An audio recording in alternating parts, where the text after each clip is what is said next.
चर्चा में और गॉसिप में क्या अंतर है? चर्चा में और गॉसिप में क्या अंतर है? गॉसिप शब्द के लिए, जो अंग्रेजी का शब्द है गॉसिप, इसके लिए हिंदी में बड़े रंगीन शब्द हैं, बड़े मज़ेदार शब्द हैं, पर वो सारे शब्द ऐसे हैं जिनका मैं प्रयोग अभी कर नहीं सकता। गॉसिप को हिंदी में जो कहा जाता है वो बड़ा मज़ेदार है, बड़ा रंगीन है, बड़ा कलात्मक है। तो इसीलिए गॉसिप को अभी हम वो सब ना कह के सिर्फ गॉसिप ही कहेंगे, ठीक है? एक स्वस्थ चर्चा में और गॉसिप में, गॉसिप मूलतः अस्वस्थ बातचीत है। गॉसिप क्या है? अस्वस्थ बातचीत। एक अच्छी हेल्दी चर्चा में और गॉसिप में क्या अंतर है, ये मीनाक्षी का सवाल है और ये जानना बहुत बहुत ज़रूरी है, समझना। एक स्वस्थ चर्चा निकलती है एक शांत और स्थिर मन से। स्वस्थ चर्चा निकलती है शांत और स्थिर मन से। और गॉसिप, चुहलबाजी, बकवास, ये निकलते हैं एक अस्थिर, डरे हुए, हिलते हुए मन से। एक जो कंफ्यूज्ड, दुविधायुक्त मन होता है वो करता है गॉसिप। समझ में आ रही है बात? जब भी तुम्हारा मन स्थिर नहीं होगा तब तुम जो भी बोलोगे उसी को गॉसिप कहते हैं, उसी को बकवास कहते हैं, उसी को प्रलाप कहते हैं।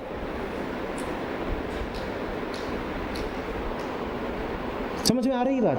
जो कुछ भी एक अस्थिर मन से बोला जाए, और अस्थिर मन कौन सा होता है? अस्थिर मन के कुछ लक्षण बता देता हूं। एक मन जिसमें डर हो, एक मन जिसमें लालच हो, एक मन जिसमें कई तरह के संशय हो, दुविधा हो, वो होता है एक अस्थिर मन। एक मन जो बोरियत से भरा हुआ है, जो वर्तमान में नहीं जी रहा है, जो ध्यान में नहीं है, वो होता है अस्थिर मन। वो अस्थिर मन जब भी कुछ कहेगा तो उसी को कहते हैं गॉसिप। इस बात को कबीर ने बहुत स्पष्ट रूप से कहा है कि जब मन की खटपट मिटे अधर भया ठहराए। जब मन की खटपट मिट जाती है तो अधर, अधर माने होंठ, जब मन की खटपट मिट जाती है तो होंठ भी ठहर जाते हैं। होंठ ज्यादा तभी चलते हैं जब मन में खटपट चल रही होती है। और असली मौन वही है जब मन की खटपट शांत हो जाए। असली स्थिरता भी वही है जब मन शांत हो जाए। इसीलिए मैंने मन की बात करी, होठों की बात नहीं करी तुमसे। होठ अपने आप शांत हो जाएंगे जब मन शांत हो जाएगा, और जब मन शांत है तब होठ शांत नहीं भी हैं तो जो कहा जाएगा वो बड़ा कीमती होगा, बड़ा शुभ होगा। एक शांत मन से जो कहा जाता है उसमें बड़ी कीमत होती है, वो सबके लिए अच्छा होता है।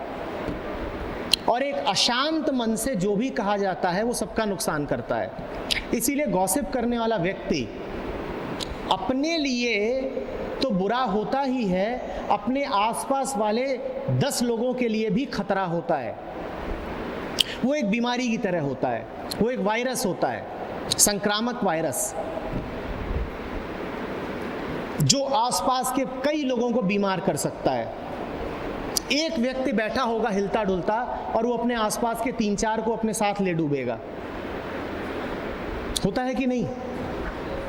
एक आदमी बीच में अगर अस्वस्थ है, बीमार है,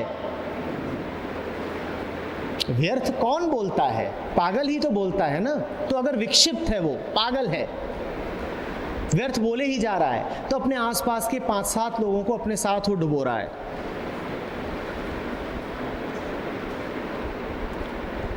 तुम जानना चाहती हो कि क्या है एक स्वस्थ बातचीत? जब भी कभी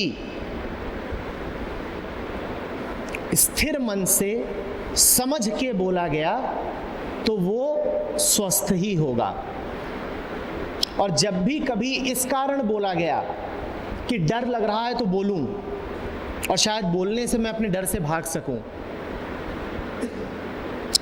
बोरियत बहुत है, जो चल रहा है उसमें ध्यान नहीं दे लग रहा या ध्यान देना ही नहीं चाह रहे, तो इस कारण इधर उधर बात करनी शुरू कर दी, तो समझ लो कि तुम बीमार हो और अपने पड़ोसी को भी बीमार कर रहे हो। समझ रहे हो ना? स्पष्ट हो पा रही है बात? हाँ, इस मामले में गॉसिप और चिंता बिल्कुल एक जैसे हैं, दोनों ही बीमार मन से निकलते हैं।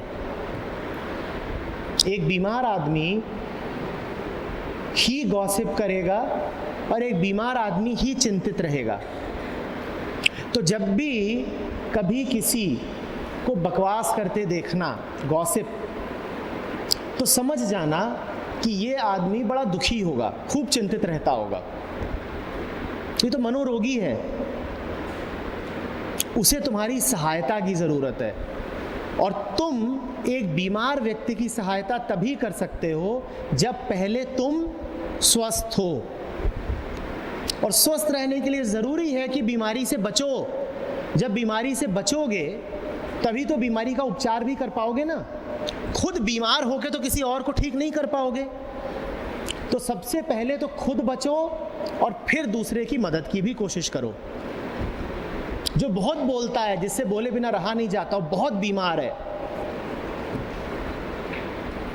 उसको मदद की ज़रूरत है, उसे अस्पताल ले जाने की ज़रूरत है। जो 2-2 घंटे फ़ोन पे बात करता रहता और व्यर्थ ही बात, जिसका ना ओर ना छोर, तो उसको अपनी शुभकामनाएं दो, उसको बोलो गेट वेल सून, एम्बुलेंस बुलाओ। इशारा समझ रहे हो ना?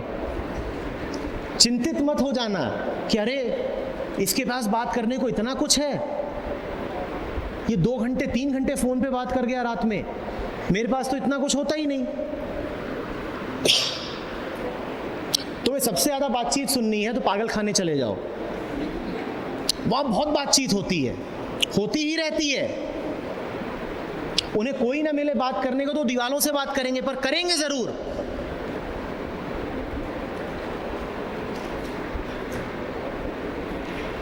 समझ रहे हो?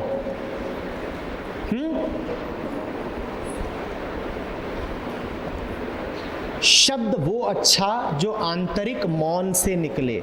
शब्द कौन सा अच्छा? जो आंतरिक मौन से निकले। और उस आंतरिक मौन से जो शब्द निकलता है वो बड़ा कीमती होता है, बड़ा शुभ होता है, बड़ा मीठा भी होता है।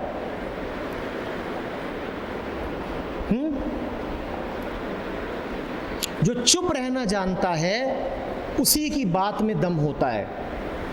बड़ी मजेदार बात हुई है कि बात में भी किसकी दम होता है? जो पहले चुप रहना जानता। और चुप कहां से? यहां से ही नहीं, यहां से। जो चुप रहना जानता है उसी की बात सुनने लायक है। और जो चुप रहना नहीं जानता उसको नमस्कार करो और कहो तुम बीमार हो, तुम बीमार हो, गहरा रोग है तुम्हें। जब ये हिलता डुलता रहता है तो सब हिलता डुलता रहता है, शरीर भी। 15 मिनट सीधे कुर्सी पे नहीं बैठा जाएगा। अगर मन स्थिर है तो पाओगे कि इधर हो रहे हो, उधर हो रहे हो, कभी खुद को खुजला रहे हो, कभी पड़ोसी को खुजला दिया। कहा ना बीमारी है, वायरस है, संक्रामक। और बेचारा चुपचाप बैठा है शांति से, लगोगे उसके कान में कुछ फूकने, वो कुछ लिख रहा है देखने लगोगे। अरे तुम्हें क्या अर्थ है कोई क्या लिख रहा है इससे? तुम्हें क्या अर्थ है किसी की ओर बार बार देखने से? मैं कह रहा हूं, तुम सुन रहे हो, तुम्हें क्या प्रयोजन है पड़ोसी को देखने से?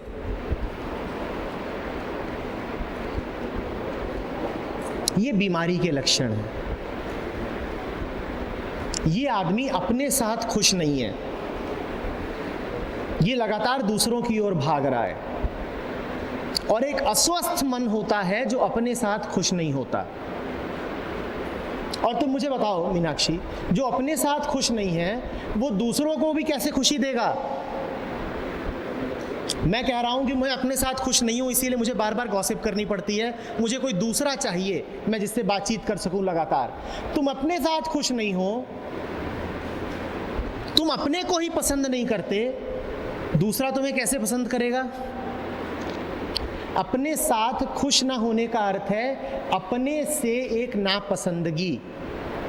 और जो अपने को नापसंद करता हो और दूसरों की ओर भाग रहा हो इस उम्मीद में कि दूसरे मुझे पसंद कर लें, दूसरों से बात करके मुझे राहत मिल जाए, वो पगला ही तो है।